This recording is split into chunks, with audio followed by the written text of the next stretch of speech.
Mesdames et messieurs, merci de nous rejoindre sur DRTVHD.com pour suivre notre journal rétro du 28 octobre 2023. 3 titres font la une du journal. Tchétché, clôture de l'atelier de formation en soudure et en chaudronnerie à Tombosco. Rotary Club, journée mondiale de la lutte contre la polio à Pointe-Noire. Puis au bas de notre journal, vous aurez le dernier hommage rendu à Jean-Luc Boukou, président du comité du Parti congolais de travail de Mungobo. Mesdames et messieurs, bienvenue à tous.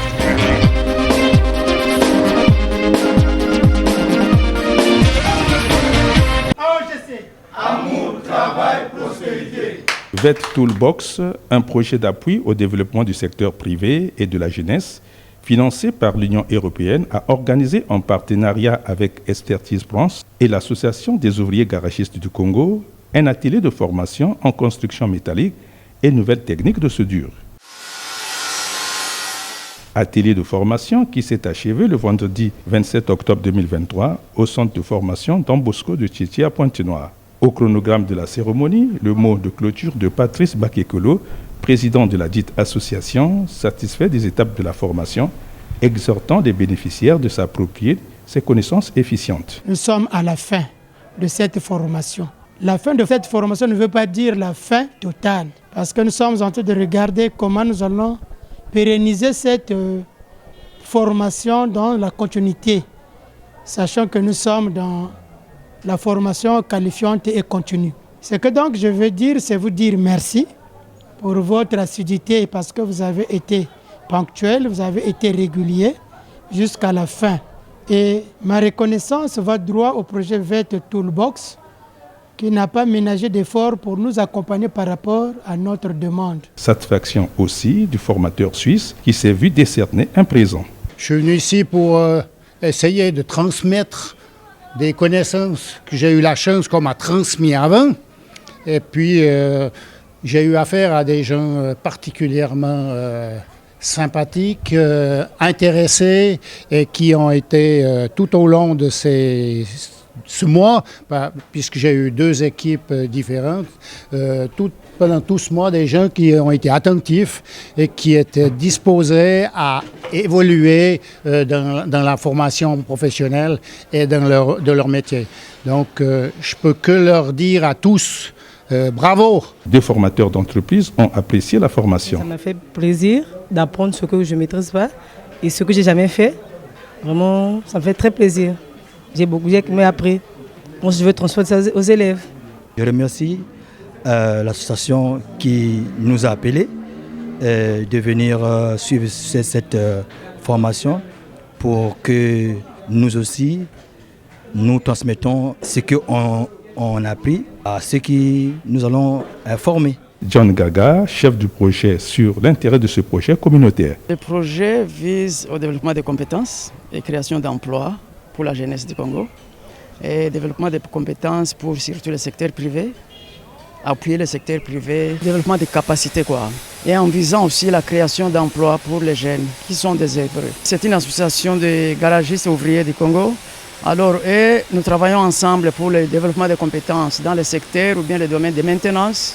Là, il y a par exemple les soudeurs, il y a les mécaniciens automobiles. Tout cela, ils ont beaucoup de membres comme ça. Alors, ces membres nous aident à former, à pourvoir la formation initiale pour les jeunes. Et nous les appuyons avec le développement de compétences de leurs membres en amenant l'expertise pour qu'ils puissent se développer aussi. VET Toolbox, projet implanté dans 11 pays du continent, oriente son activité de développement au Congo en 3 secteurs d'activité: la maintenance industrielle, le droit forestier, l'écotourisme, pour assurer l'employabilité des jeunes et leur prise en charge.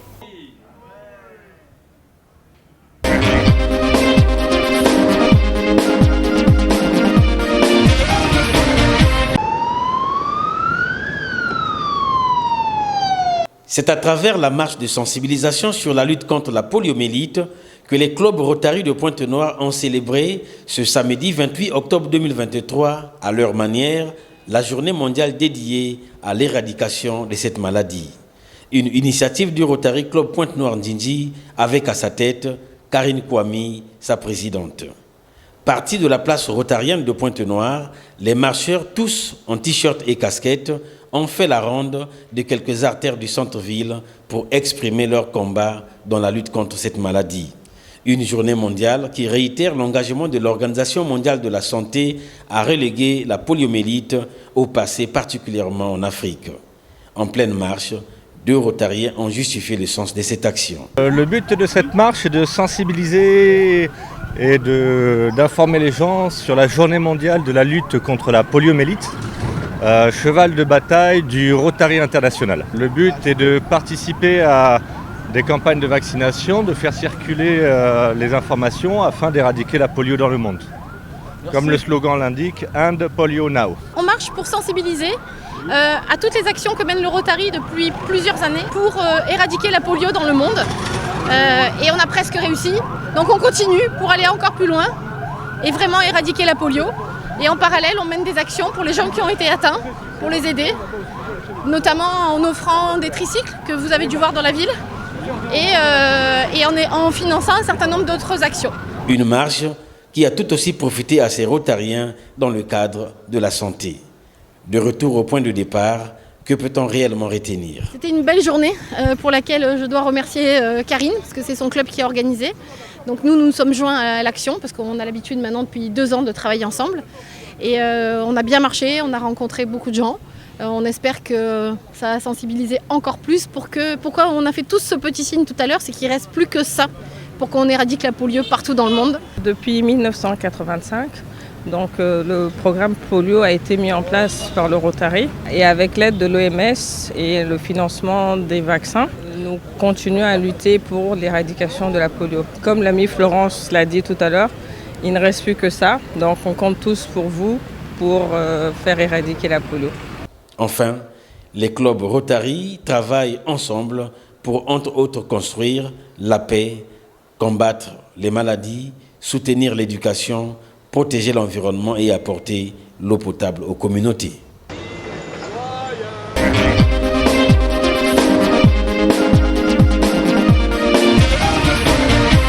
Les jeunes doivent beaucoup réfléchir. Une amende de 300 000 francs CFA et d'un montant de 3 millions de francs CFA pour la réparation du préjudice causé, tel est le verdict de l'affaire dite Pierre Mabiala contre Emery Davis Kumba. Ce dernier aurait tenu des propos diffamatoires contre le ministre d'État Pierre Mabiala. Condamné par le tribunal de grande instance de Dolisie, le sieur Emery Davis Kumba est sommé de payer au total 3 300 000 francs CFA. Pour éclairer la lanterne du public, Maître Emmanuel Oko, avocat du ministre d'État Pierre Mabiala sur cette affaire, a tenu un point de presse vendredi 27 octobre 2023 à Dolisie. Il y a une procédure qui a opposé devant le tribunal de grande instance de Dolisie notre client, Monsieur le ministre d'État Pierre Mabiala, à Monsieur Kumba Emery Davis. C'est une affaire qui a fait grand bruit ici. Donc ce dernier, Monsieur Kumba Emery Davis, avait tenu des propos particulièrement infamants, des propos troublants, calomnieux, diffamatoires et donc attentatoires à la vie privée de notre client. En ce sens que c'est des propos qui ont offensé, outragé, attaqué la personne même de M. Mabiala. Peut-être pour l'auteur de ces propos, une façon de l'humilier. Et ceci pour rien. Ce qui fait que, condamné à une amende de 300 000, condamné également une réparation aux dommages à intérêt de 3 millions. Ce n'est pas ça qui nous intéresse, qui intéresse notre client, mais c'est le rétablissement de sa dignité. Il a tout de même saisi l'occasion pour interpeller la jeunesse active. Comme nous sommes dans un état de droit, celui qui se donnent trop de liberté à vouloir, dénigrer autrui, sans motif, sans preuve, sans justification, pourrait tomber sous le coup de la répression. Et donc, la décision qui a été rendue, c'est un exemple de plus de ce que nous devions, ou les gens devraient faire extrêmement attention, être d'une grande retenue et savoir que la liberté d'expression qui est garantie par les textes, en tout cas, elle s'arrête là où commence celle d'autrui. Et particulièrement, le message doit être donné, surtout en direction de la jeunesse.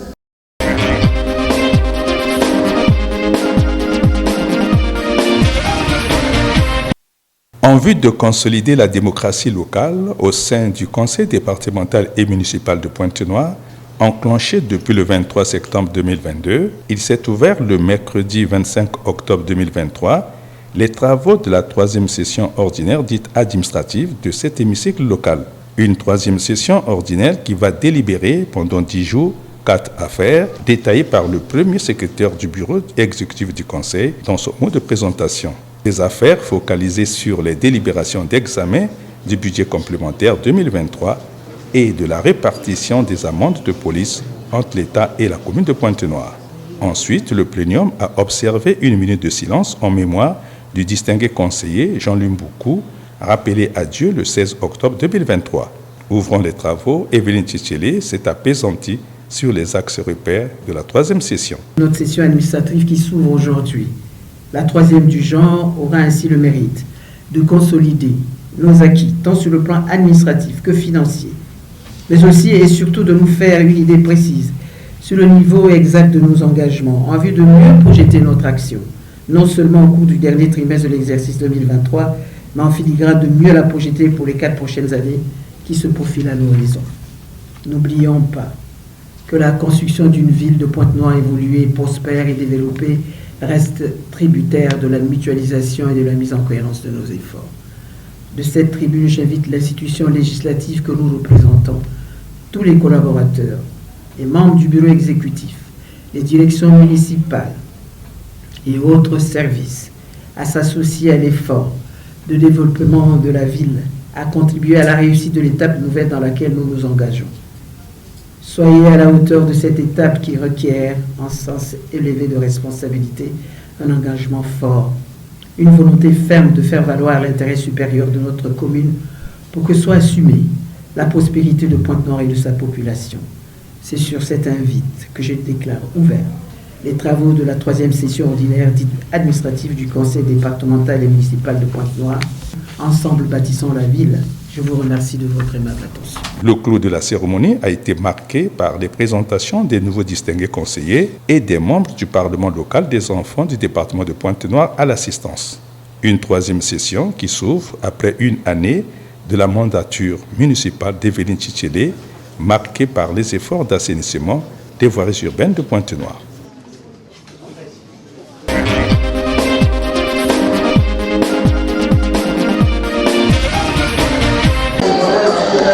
Tous mobilisés contre le cancer du sein, c'est sous ce thème que l'Association congolaise pour le bien-être familial, ACBF en abrégé, a lancé le samedi 21 octobre 2023 à Doulizi, dans le département du Niari, la campagne de sensibilisation des élèves sur cette maladie. Cadre choisi pour cette sensibilisation au premier jour, le lycée Justin-Victor Satou, pris d'assaut par ses élèves à la quête du savoir. Pour marquer son adhésion à cette initiative du président de l'ACBF antenne de Doulizi, la professeure Yvonne Valérie Yolande Vumbo Matumona, présidente nationale de l'ACBF, a effectué le déplacement de Doulizi. Dans un premier temps, la parole revenait au président de l'ACBF antenne de Doulizi. L'opération de sensibilisation Octobre Rose, soutenue par le ministère de la Santé et de la Population, invite une nouvelle fois le plus grand nombre de femmes à se faire dépister. C'est donc dans cette perspective que l'antenne de Doulizi lance ce jour la vaste campagne de sensibilisation. Ainsi, la sensibilisation pouvait donc démarrer par ces premiers mots du docteur Klojana Bambi. Qu'est-ce qu'on va faire pendant l'autopalpation? C'est pas la palpation qu'on va faire comme si on était en train de balancer le foufou. Non, non, non. On va faire cela pour à la recherche de quelques symptômes. Okay? Et les symptômes que nous allons rechercher ici, c'est est-ce qu'il y a la présence d'augmentation de volume? Une femme doit maîtriser sa poitrine. Okay? Si vous maîtrisez votre poitrine, c'est facile pour vous de détecter s'il y a un changement ou pas au niveau de votre poitrine. Cette sensibilisation permettra à la jeune fille de bien se comporter pour prévenir le cancer du sein. Le premier message clé, c'est que le cancer du sein existe dans notre pays. Il est souvent de découverte tardive. Le deuxième message clé, c'est que lorsque ce cancer est dépisté très tôt, nous pouvons le guérir et les femmes peuvent continuer à mener une vie normale. Le troisième message clé, c'est que lorsque nous parlons du sein, nous parlons du cancer du col de l'utérus, il s'agit là de deux cancers qui sont accessibles. C'est-à-dire, on peut les prévenir par des moyens simples. Et le moyen simple que nous avons choisi aujourd'hui par rapport au cancer du sein, c'est la sensibilisation. Cette sensibilisation doit vous permettre d'avoir désormais de bons comportements pour prévenir le cancer du sein. Ces bons comportements, ce sont ces comportements que nous avons dit face à cette tumeur qui part du développement anarchique des cellules des glandes mammaires. Nous devons savoir que ces cellules sont d'abord invisibles à l'œil nu, mais lorsqu'il y a cette multiplication anarchique de ces cellules prennent de l'ampleur et la glande mammaire devient plus volumineuse, donc perceptible à la palpation. Une initiative ici saluée par ses élèves. Plus encore organiser ce genre de conférences nous a permis d'apprendre quelques exercices, comment détecter facilement un début de cancer du sein. Tout cela nous est vraiment favorable, nous les jeunes, de détecter ça plus rapidement parce qu'on est jeunes.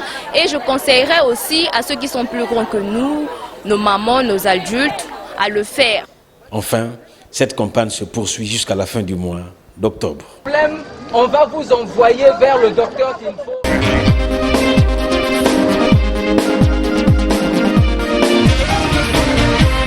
Nous sommes en train de jeter dans le bateau.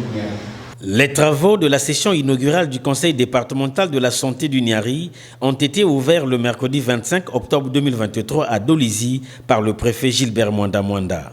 Ces travaux qui se tiennent sur 3 jours ont connu les présences des autorités locales, dont les sous-préfets venus des 14 districts que compte le département du Niari. Présence notée également du représentant de l'OMS dans le département déjà cité. Prenons la parole en premier, le docteur Martin Inana n'est pas passé par 4 chemins pour peindre le tableau sanitaire sombre du département du Niari. Comme nous allons le voir tout à l'heure dans la présentation qui sera faite après cette cérémonie, tous les indicateurs de santé dans le département sont rouges. En effet, au cours de ces 3 derniers mois, 2980 femmes enceintes n'ont pas eu accès au suivi prénatal. 86% des femmes enceintes n'ont pas bénéficié d'une protection contre le paludisme. Nous savons tous que le mariage paludisme, il est très dangereux pour la femme enceinte. 80% de femmes enceintes n'ont pas accouché dans de bonnes conditions. Le représentant de l'OMS au Niari a précisé la volonté de l'Organisation mondiale de la santé d'œuvrer aux côtés du Conseil départemental de la santé du Niari. L'OMS accorde une importance particulière à ce type de forum où les autorités locales vont analyser sans complaisance les performances et les contraintes des différents districts sanitaires, mais aussi de formuler des recommandations pertinentes pour des prises de décisions dites éclairées. Pour terminer, nous voulons ici réaffirmer la disponibilité de l'OMS à accompagner le Conseil départemental de la santé du Niari dans la mobilisation des ressources, la coordination de l'ensemble des parties prenantes autour d'un agenda sanitaire du département du Niari. Le préfet du département du Niari ouvre les travaux à signifier le cadre structurel de ce Conseil départemental de la santé. Le Conseil départemental de santé qui s'ouvre ce jour s'inscrit dans la perspective de voir l'ensemble des acteurs politiques, administratifs et communautaires du Niari multiplier les initiatives pour permettre l'accomplissement de cette noble ambition. Telle est notre contribution pour la réalisation de cette vision chère au président de la République. C'est d'ailleurs pour cette raison aussi, je n'ai aucun doute que le gouvernement de M. Anatole Koliné-Makoussou, Premier ministre, chef du gouvernement, a fait de la santé la première bataille dans la marche vers le développement.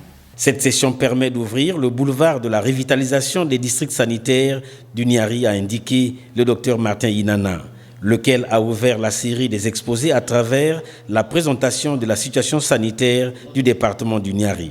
Pour rappel, le 21 septembre dernier, le préfet du Niari lançait le processus d'accès des populations aux interventions à haut impact pour la réduction de la mortalité maternelle et infantile. Les grossesses non désirées, les grossesses précoces.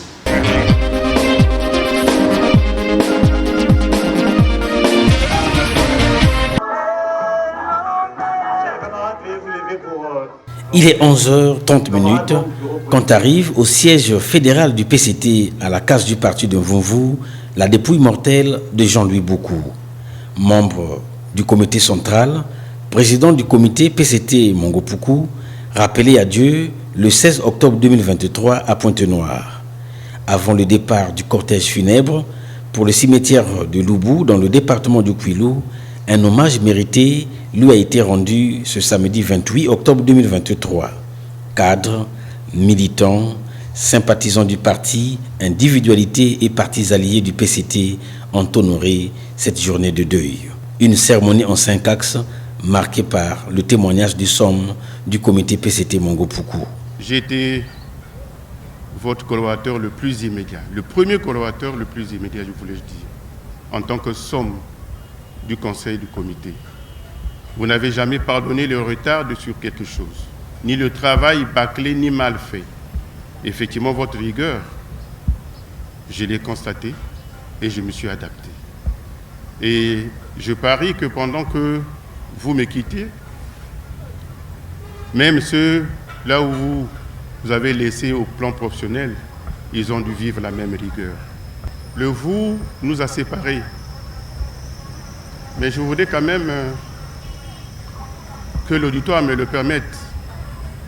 Je veux vous tutoyer. C'est là où je ne vais plus utiliser le vous. Je suis ce que je suis. Et toi, tu es ce que tu as été. Le secrétaire fédéral chargé à la communication, Ambroise Bayakissa, sur l'oraison funèbre. Un matin nuageux et silencieux du lundi 16 octobre 2023, la mort, une fois de plus unilatéralement, rompt le dialogue avec notre camarade et lui assène le coup fatal. Jean-Louis Boukou se dérobe à la présence de ses proches. Il a rendu l'âme. À la vitesse d'un météore, la nouvelle parvient à ses camarades et à beaucoup d'autres. On a peine à y croire. Mais le prononcé du verdict de cette faucheuse de vie est sans recours. Malgré la tristesse, malgré le sentiment d'injustice qui se donne à lire en cette occurrence, la mort n'a pas vaincu Jean-Louis Boukou, parce que l'homme, de son vivant, a distribué la bonté, semé la concorde et la paix. Devant les turpitudes de certains d'entre nous, lui collant une image qui n'était pas la sienne dans le cadre de l'administration et de l'animation de son comité, Jean-Louis Boukou a œuvré malgré tout, à semer, je le répète, la concorde et la paix. L'intervention du chef de famille, Boukou, révisitant la pensée du philosophe sociologue français Gaston Lebon sur la mort.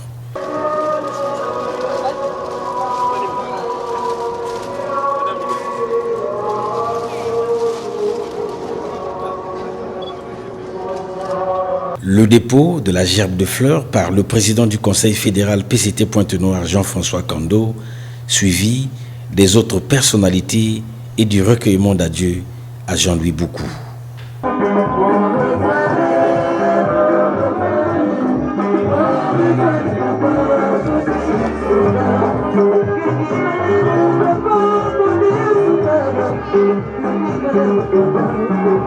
Thank